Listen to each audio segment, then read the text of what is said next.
Tiga. Assalamualaikum warahmatullahi wabarakatuh. Peredaran air yang paling sederhana. Dalam siklus ini, air laut mengalami evaporasi akibat panas matahari dan berubah menjadi uap air. Uap air tersebut kemudian mengalami kondensasi dan membentuk awan. Jadi, siklus hidrologi pendek ini adalah proses matahari yang berubah menjadi uap air, kemudian menjadi awan dari permukaan laut. Karena Silakan tim kelompok bertanya. jadi apa yang dimaksud dengan evaporasi?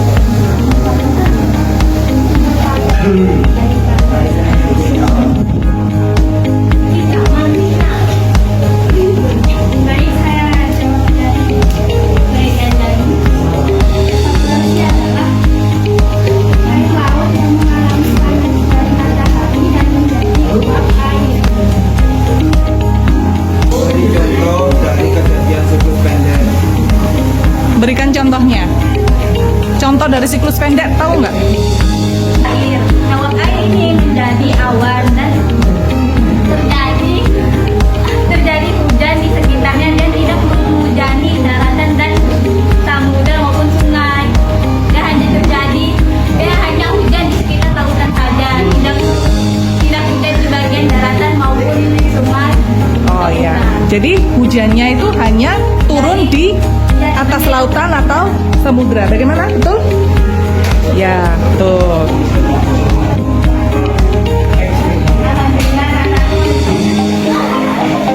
Assalamualaikum warahmatullahi wabarakatuh. Waalaikumsalam warahmatullahi wabarakatuh. Kami dari kelompok ya, ini mempresentasikan bagaimana siklus hidrologi berjalan.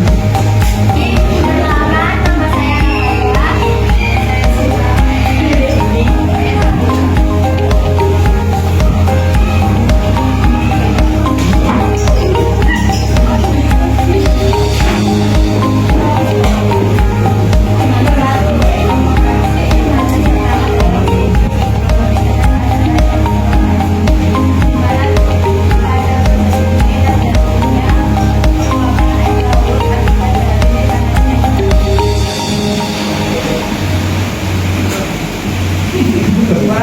kondensasi. Proses kedua dalam siklus hidrologi sedang adalah kondensasi, di mana pada proses ini uap air memudar dan terbentuklah awan.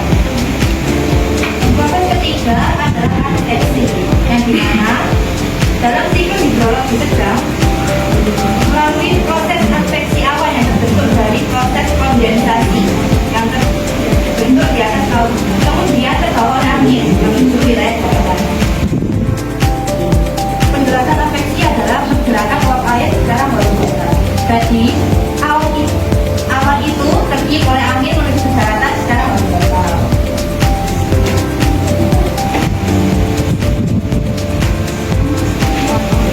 Kemudian proses keempat dalam siklus hidrologi sedang adalah presipitasi, di mana proses ini adalah proses turunnya air hujan. Kemudian proses kelima dalam siklus hidrologi sedang adalah infiltrasi, di mana proses ini meresapnya air hujan ke dalam tanah. Sebagian lagi dari air hujan tersebut mengalir di permukaan sebagai aliran menuju sungai dan akhirnya kembali lagi ke laut.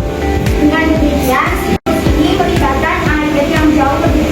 melibatkan siklus air yang jauh lebih panjang dibandingkan siklus pendek karena mencakup perpindahan air dari laut ke darat kembali lagi ke laut. Siklus ini sering terjadi di Indonesia. Menurut kalian, apa yang kalian ketahui tentang filtrasi adalah proses di mana turunnya air hujan dan di mana air hujan itu mengundang dan dia tidak mengundang itu bisa saja meresap ke dalam tanah yang membuat tanah itu menjadi lembab. Mengapa di dalam beberapa tempat itu ada tanah yang lembab, ada tanah yang kering? Iya. Apakah ada yang ingin ditanyakan lagi? Ada lagi? lagi. Ya, silakan Mas Bagus. Apa dampak dari kondisi kesusahan? Kamu ulang pertanyaannya. Apa dampak dari kondisi kesusahan? Dan dampak dari siklus hidrologi sedang ialah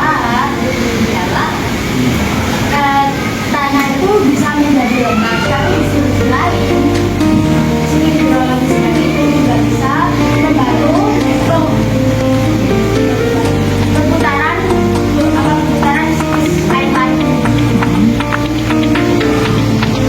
Jadi ekosistem laut dan ekosistem alam itu juga saling berhubungan.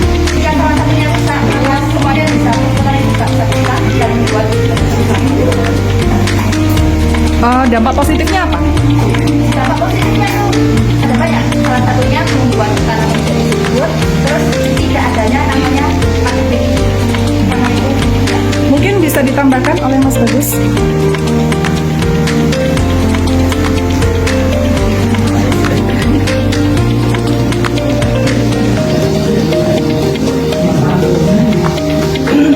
Ya, ya silakan Mbak.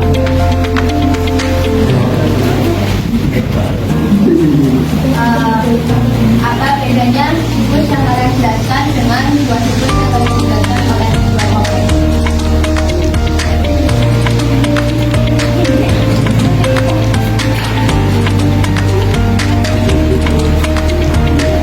Ya, Mas silakan. Apa beda dari siklus panjang dengan kedua siklus yang sudah dipresentasikan teman-teman tadi?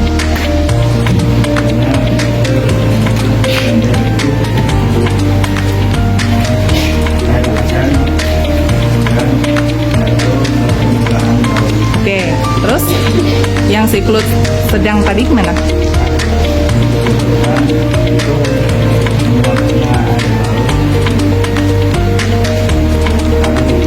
Ditiup?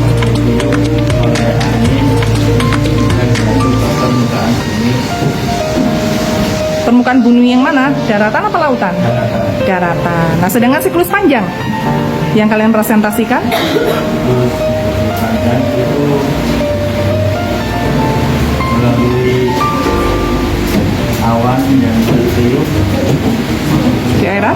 permukaan pegunungan Sehingga membentuk? desert. Oke. Oke. Kami sudah bersama mata besar-besarnya. Wassalamualaikum warahmatullahi wabarakatuh. Waalaikumsalam warahmatullahi wabarakatuh. Tepuk tangan